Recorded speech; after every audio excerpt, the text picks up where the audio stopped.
So, arguably the best tool that we have to really bring our mixes to life is automation. But in the land of our DAWs, where you can literally automate anything and everything, where do you even start with automation? So I have a 4-step approach to automation, and that's what we're going to talk about today.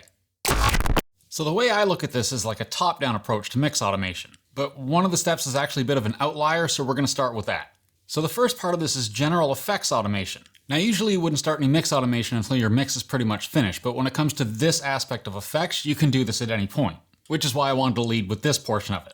So like the other day, I'm working on a mix and part of the song has screaming vocals. And for those sections, I thought it'd be really cool to put some distortion on those vocals. So I loaded up a plugin, found the distortion that I wanted to use for this track, and then proceeded to automate that track so that the effect turns on and off when I need it to turn on and off. Or maybe at the beginning of the song, there's a single guitar track starting the song off, and maybe you just want to put like a vinyl effect or something on it. But then maybe you need that effect to turn off when the song kicks in. So effects like that, as you come up with those ideas, just do those automations. That's totally fine. But beyond that, the bulk of our automation isn't going to be done until we're pretty well done the song. So now getting into stage 2 of my top-down automation approach is starting with the master bus. I mean, even if you have a song that's heavy the entire way through the song, there still needs to be some volume dynamic. I mean, the first verse in a heavy song shouldn't be as loud as the last chorus. So for this, take the loudest part of your song, which again is probably going to be the last chorus, and this is where you'd want your master fader to be at 0. And now go through the other sections of the song. Maybe this section should be a dB quieter, maybe this section should be a half dB quieter. And then volume-wise, for the different sections of the song, this will let your song expand and contrast a little bit.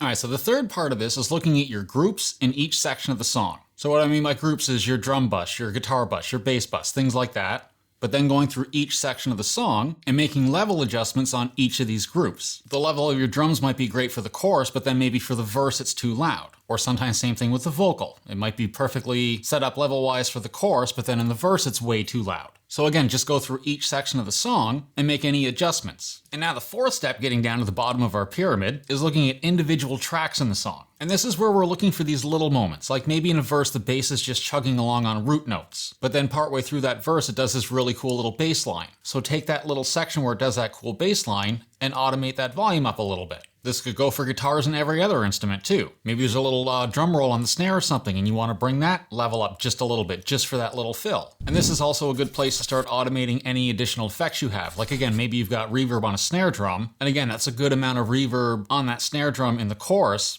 but now in the verse it might be too much reverb on the snare. So just automate the send level on the reverb for the verses. Again, vocals could be another area where you might want to start automating reverb sends or delay sends, because they might sound great in the chorus but then just be way too much in the verses, depending on how dense the track is. So that's my 4-step top-down approach to mix automation. And as always, if you have any comments or questions or anything you want to add, just leave comments down below. And as always, I just want to thank everyone for watching. I've been Mr. Jeff, and I'll see you guys in the next one. So take it easy. Bye.